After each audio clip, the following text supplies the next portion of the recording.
máquina espontânea que vai do outro lado. Então, duas coisas aqui. Primeiro isso, quer dizer, você só tem partido de esquerda eleitoralmente relevante quando ele tem um poderoso dispositivo sindical. Isso nem é uma proposição prescritiva, é histórica. Assim foi no século XX. Ela fala, tá, os sindicatos estão na baixa agora, eu acho que problema grave. É uma pergunta ainda não respondida. Haverá outras fontes de organização que substituam o dispositivo sindical com a mesma eficácia? Eu não sei. Eu tendo a dizer, por enquanto, a resposta é negativa. Né? Os sindicatos estão na baixa no mundo todo. E a esquerda está na baixa no mundo todo. E a própria identidade, o fato da Cristina pôs, a identidade trabalhador está assumindo, é parte disso e é um problema. As outras identidades compõem pautas relevantes, sem dúvida, mas compõem um jogo difícil de ser travado nessa metáfora do campo do adversário que eu estou, porque é um jogo menos binário. A gente precisa binarizar o jogo. A esquerda, quer dizer, você precisa de alguma maneira montar um discurso que de alguma maneira tem uma ressonância populista. Porque esse populismo pode ser pela direita, mas a esquerda também é. Quando você põe um nome num partido de partido dos trabalhadores, você está simplificando coisas. Existe um establishment e existe o povo.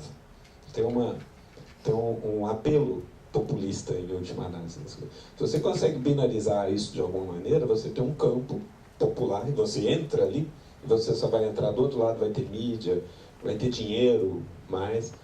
Então você tem muita organização nessa base, você entra lá embaixo. No caso do PT não tinha tinha uma organização que foi suficiente para torná-lo competitivo, deu a ele a cara social-democrata que ele nem quis ter, mas foi mais ou menos inevitável, tentar ganhar a próxima eleição sentado em cima do sindicato. Você vai fazendo isso. E aí depois, uma vez no poder, conseguiu entregar políticas que produziram melhorias materiais. Poderiam ter sido maiores ou menores, não sei, mas de fato produziu diminuição da pobreza, melhorou a vida daquelas pessoas, ganhou lealdade eleitoral de um naco grande da população. Tanto é grande que mesmo nessa conjuntura terrível, chegou no final do primeiro turno com 30% dos votos para presidente. Né? E no segundo com mais 50% em cima disso. Aí esses 45, 44 do segundo turno tem a ver também com uma rejeição ao Bolsonaro, que também não desce igual abaixo de todo mundo com muita facilidade. Uma das sortes da coisa é que Bolsonaro, por enquanto, não é um presidente tão poderoso assim. Então tem que ver se ele consegue ficar em pé. Mas acho que isso é uma parte importante. E se está na baixa no mundo todo, os sindicatos, eu receio, e é uma especulação, que as redes sociais e o mundo pós-internet desfavorecem mais ainda essa organização pesada da qual a esquerda precisa. Tá? Ela fragmenta essa produção de identidade. Né? Ela favorece algumas pautas e não outras. Essas pautas que ela favorece, eu acho, por exemplo, uma pauta identitária, né, de reconhecimento de minorias de todo tipo, tende a ser favorecida, eu acho, pela internet. Elas são importantes também, né? Mas elas se dão esse hábito da ativação mais fluida, da flutuação da minha identidade com grupos e certa ilusão de protagonismo difuso a partir da minha cadeira, a ansiedade que me fica em véspera de eleição, ficou bonito aquilo de ir para a rua, ter uma conversa, porque a ansiedade que a gente tem é aquela coisa, eu preciso correr para o meu computador para ganhar milhões de votos, assim, uma fantasia completa. Mas eu acho que mesmo nessas horas urgentes, o pessoal ainda foi para a rua mais ou menos, mas no dia a dia, é quase como se tivesse um vício alternativo, falando, como assim eu vou parar numa reunião com 15 pessoas, cotidianamente, num diretório, com ata, com burocracia, com direção, com toda aquela habilidade de partido, se eu posso ir para o meu computador e falar com 10 mil, como se estivesse falando com 10 mil e como se esses 10 mil tivessem alguma alavancagem de fato. Mas eu acho que, de fato, a presença desse mecanismo na vida de nós todos, até do ponto de vista psicológico, esvaziou sim as entidades, esvaziou o partido, esvaziou o sindicato. E isso, esvaziou o partido à esquerda, esvaziou a direita, mas quem precisa de partido organizado lá embaixo é a esquerda.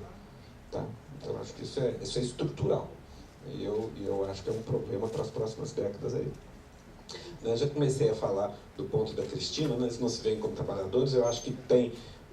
isso era algo que já estava acontecendo mesmo antes, mas acho que a internet precipita, afasta dessas grandes dicotomias e vai para outra direção, né?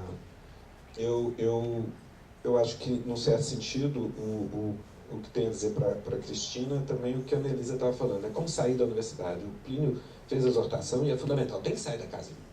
Numa hora dessa, é fundamental, sabe? Se a gente se encolhe, né?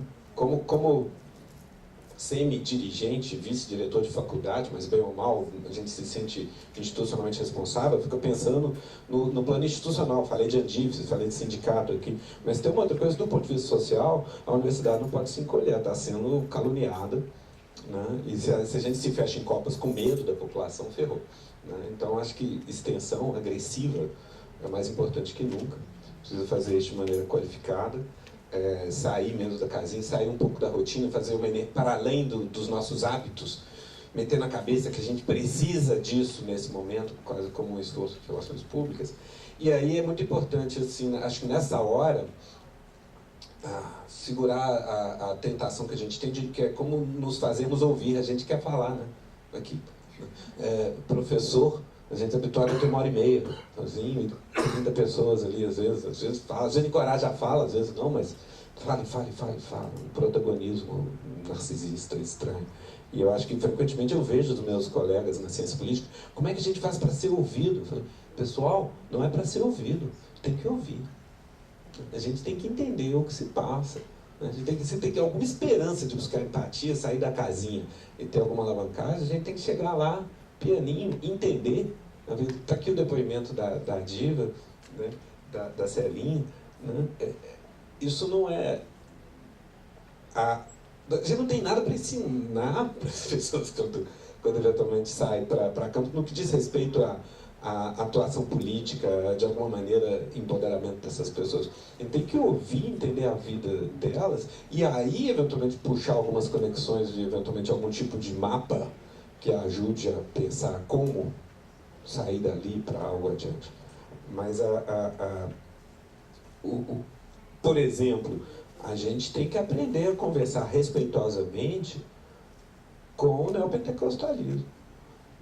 Tem que ouvir, tem que acolher, tem que respeitar e tem que se insinuar no campo valorativo daquelas pessoas, com respeito àquilo que elas consideram sagrado, para mostrar que a vida delas, que a gente tem um diálogo frutífero para a vida delas, para ser travado dentro do campo valorativo. Já não pode entrar ali como catequista.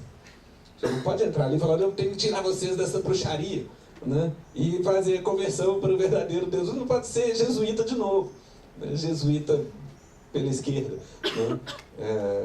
Tirar eles dos ídolos, né? E converter a verdade, né? Sei lá do secularismo racionalista, né? Essa coisa...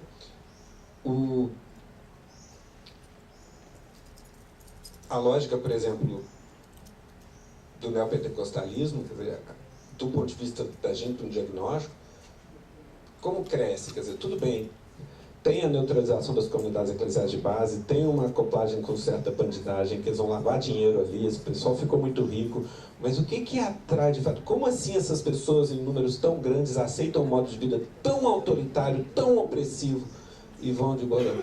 Porque o que o mundo laico, secularizado, o mundo real oferece para elas é chumbo, é bala, é tiro, é morte.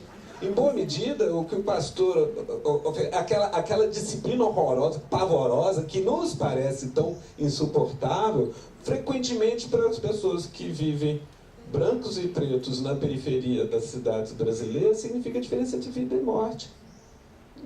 Sai da rua, para de beber, some, limita a sua vida ao trabalho, ao tempo e à família, e você fica vivo. Entendeu? Cara, e aí, você não só tem chance de entrar ali se de alguma maneira se oferecer algo que significa melhoria da vida e segurança para essas pessoas. né, em que elas podem aí se libertar de alguma maneira do pesadelo que sempre foi a vida. Né? Enfim, é só para tentar montar um quadro de referência para a gente pensar. Obrigada. Isso aqui? Bom, eu vou reagir aqui o principal. Primeiro, professor Antônio Júlio, eu queria... Né, por que a população votou à direita e não à esquerda? Eu acho que é importante a gente relativizar o que é direita e o que é esquerda. Né? Esse é o primeiro ponto. Né? Por exemplo, o Mourão parece que é a direita do Bolsonaro. E pelo que eu tenho visto, o Moro é a esquerda do Bolsonaro. Bom, então a gente tem que entender o seguinte, talvez esta eleição não tivesse a esquerda presente, ou tivesse de maneira muito, muito tênue. Né? Porque o que é o PT? O PT é a esquerda da ordem, completamente enquadrado na ordem. O que foram os 13 anos do PT?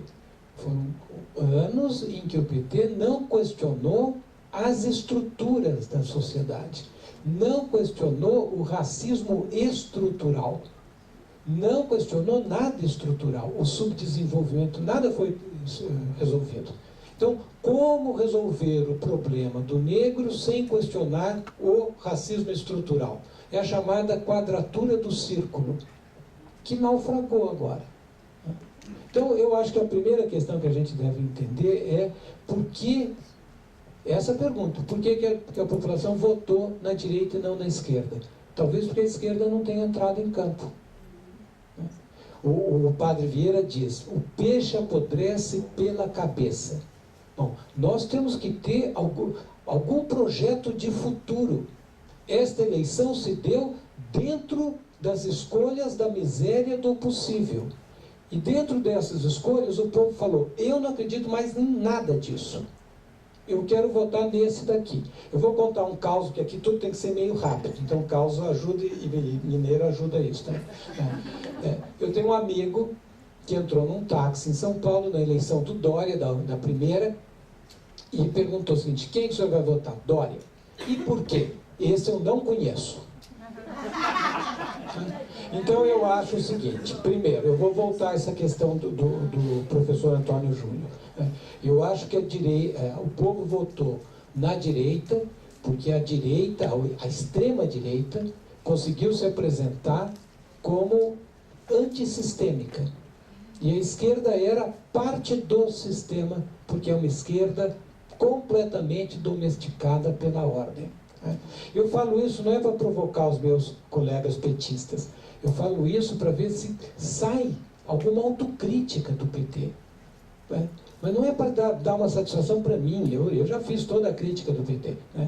É para ver se procura um outro rumo e não fica correndo atrás do rabo e achando que o povo foi ingrato e que faltou alguma coisa técnica e que faltou conversar melhor e que faltou sair do Facebook tal. Não, é um problema estrutural.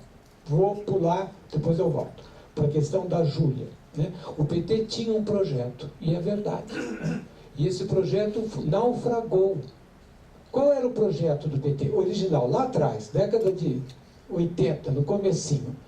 O projeto é o seguinte, nós vamos domesticar o capitalismo.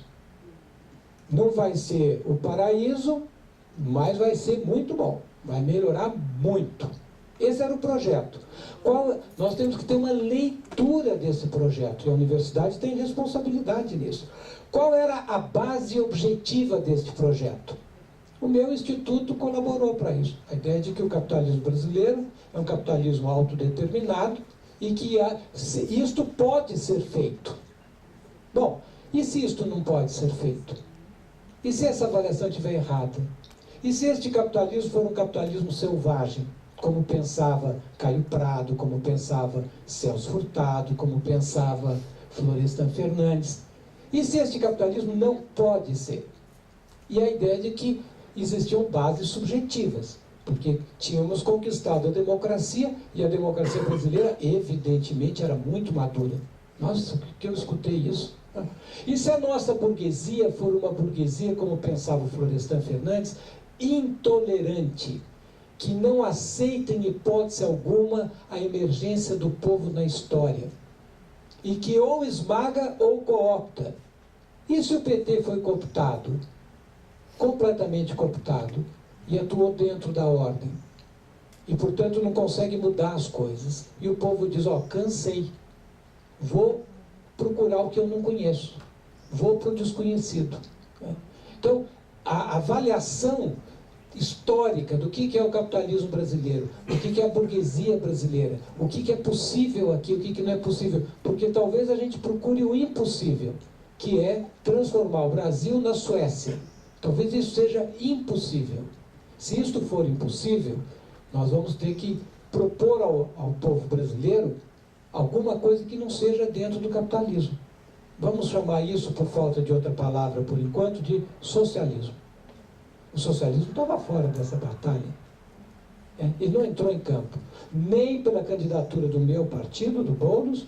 Ele entrou em campo, sim, pelo PSTU, em condições muito precárias, precaríssimas, em todos os níveis que eu não vou discutir aqui agora, porque não dá tempo. Então, voltando aqui, Cristina. É fácil falar e é difícil fazer.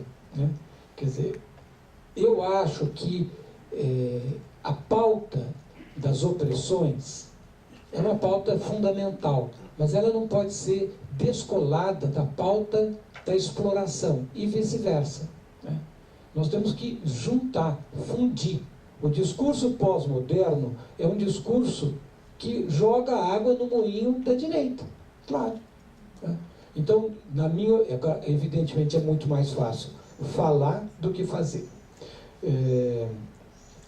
Voltando para a Júlia. Perdão, Annelise, eu escrevi errado aqui, com certeza. Eu conheço ela desde a Unicamp. O que fazer, né?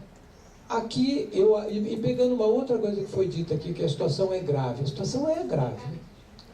E a gente pode fazer dois erros aqui. Achar que a situação é grave e ela nem é tão grave, ou achar que ela não é grave e ela é grave. Qual é o erro menos fatal?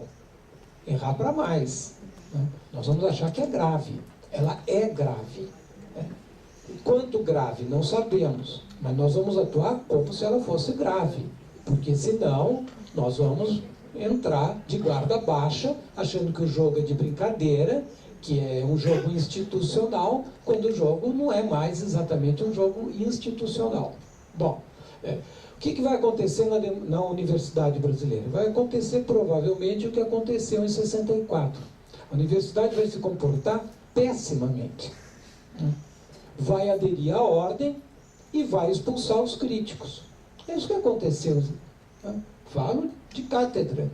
Eu fui formado na USP. A USP foi a primeira a fazer isso. Então, é provavelmente a mesma coisa que vai acontecer aqui. Dentro da universidade, quem são os nossos aliados? Os estudantes, os funcionários. Então, juntar, todo mundo, essa imagem, todo mundo de mãos dadas, é muito boa. Agora, qual é a tarefa da universidade para o povo brasileiro? Eu acho que a tarefa não é a gente sair e conversar, tal, porque o povo nem entende o que a gente fala. Não é essa. A nossa tarefa é fazer a crítica implacável. Essa que é a tarefa. E é isso que a gente deve fazer. E, claro, depois ter os vários mecanismos de difusão dessa crítica. E, claro que para isso é importante ter técnicas, ter maneira de falar, extensão, milhares de coisas. Sim. Mas a nossa tarefa primordial é fazer a crítica. É a crítica que nós não fizemos da ditadura militar. É a crítica que nós não fizemos desta democracia de baixa intensidade que foi glorificada como o alfa e a ômega da liberdade. É isto que hoje nós estamos colhendo sobre a nossa cabeça. Então eu acho que essa aqui é a tarefa primordial. Bom, dentro disto, entender que aqui é o seguinte: não vai ter universidade pública se não tiver resolvido o problema do negro, se não tiver resolvido o problema do pobre, se não tiver... Enfim, é o conjunto. Essa ideia, que era uma ideia deste programa democrático popular que inspirou toda a esquerda, toda, né? O MST, o MTST e tal. Cada um come na sua trincheira, né? Cada um luta na sua trincheira. SUS cuida do SUS, professor universitário cuida de professor universitário, negro de negro, LGBT de LGBT. E depois nos encontramos daqui a 30 anos na Suécia. É isto que naufragou. Aqui é o seguinte, não vai ser resolvido o problema do negro e nenhum deles se não tiver aqui uma revolução. O que a direita está fazendo é uma revolução do mal. Falta agora articular a revolução do bem, ou seja, a revolução do trabalho, porque a do capital está sendo articulada, né? E o padrão de dominação que lhe corresponde é a contra-revolução. E é o que eles estão organizando. Agora a quente, porque antes estava a frio. É que nem aquele carro encravado. Parece que a roda gira, mas o carro não sai do lugar. 30 anos de democracia. Se a gente for na substância, eu vejo o PT se jactando que fez tudo, que melhorou a distribuição de renda. É um negócio, tanta coisa que eu fiquei até assustado. Mas e na substância, como é que está o povo? Idêntico. Marcado pela segregação social. É rico e pobre, é branco e negro, é o de cima e o de baixo, igualzinho ao que era 30 anos atrás. É isto que é o voto do povo. É isto que o povo não aguenta mais. É isto que a gente tem que dar um projeto político a isto. Bom, Diva, eu tenho pleno acordo com você o seguinte: o que nós vivemos? Um estado de exceção. O estado já é violento para o pobre. 62 mil mortos por ano. É a quantidade de soldados americanos mortos nos 30 anos da Guerra do Vietnã. É o que a gente mata por ano. 70% negro. E tudo pobre. E não é tudo. É 99,9% pobre. Então, o estado de exceção sempre teve aqui. Então, agora nós vamos ver um estado de exceção militarizado, a quente. Então é isto que nós temos que criticar. Se a gente não criticar isto, que nós fabulamos um estado que é um estado, digamos, idealizado, nós vamos estar, digamos, não dando conta do recado. Ou seja, agora qual é o antídoto? Nós temos que ter um plano. Se você entra na política sem programa, você está no programa de quem está na política. Qual é o programa? O programa é recalchutar a nova república? Não vai rolar. Qual é o programa do capital? O programa não é do Bolsonaro, é do capital. É fazer a reversão neocolonial. Qual é o nosso programa? O deles é ousado. Qual é o nosso? É fazer a Revolução Brasileira. É o que foi interrompido em 64. Os problemas que não foram resolvidos, eles voltam. Aqui não se resolveu nada. Não se resolveu o problema do negro. Não se resolveu o problema do latifúndio. Não se resolveu o problema do operário. Não se resolveu nada. Ele volta. Mas a gente finge que resolveu. Não adianta. Ele volta e envenena a sociedade. E é isso que está acontecendo. E é isso que é a violência real que a direita conseguiu transformar em projeto político e que a esquerda não conseguiu fazer nada. E o PT tem responsabilidade nisso, porque não deixa surgir uma esquerda contra a ordem, porque faz uma impostura à esquerda e uma usurpação à direita. E agora se esforça para se adaptar a uma oposição cordata dentro da ordem. É isso que a gente tem que discutir, a fundo, sem narrativas.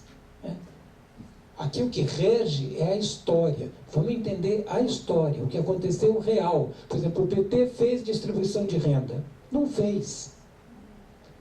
É só pegar os dados da Receita Federal, os novos... Não, mas alguma distribuição teve.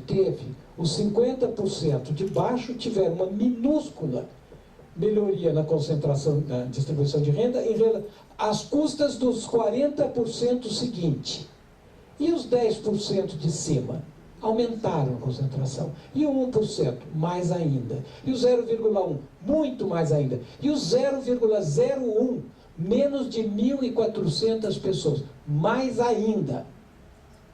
É isso que a gente tem que ver. É contra isso que o povo votou. Mas se diz, votou contra ele mesmo. Sim, votou contra ele mesmo. Depois a gente vê por quê. Vou rápido porque o tempo é curto. Eu tenho pleno acordo com a Celinha, que eu acho o seguinte, que tem perigo. Porque o que a burguesia está fazendo? Ela liberou a violência, a legal e a ilegal. E vem para cima do povo, e ele precisa fazer isso. O que a gente tem que fazer com o povo, na minha opinião? O que nós estamos fazendo aqui, o que o sindicato está fazendo. Conversa boa. O que é conversa boa? É conversa que não é para nos auto-enganar, não é para fazer a narrativa do partido, é para tentar ir a fundo, entender a realidade, chegar à raiz dos problemas. Eu acho que é isso que a nossa, digamos, que a gente deve fazer como o povo, e em qualquer lugar. Bom, é isso. Obrigado. Eu tenho 4 inscrições e eu vou, dado o adiantar da hora, eu só vou pedir para que a gente seja assim, mais objetivo nas colocações, para a gente poder voltar para a mesa, tá? Então agora seria a Carol. Aí depois nós temos o Matheus, a Dilene, o professor aqui e o Almir.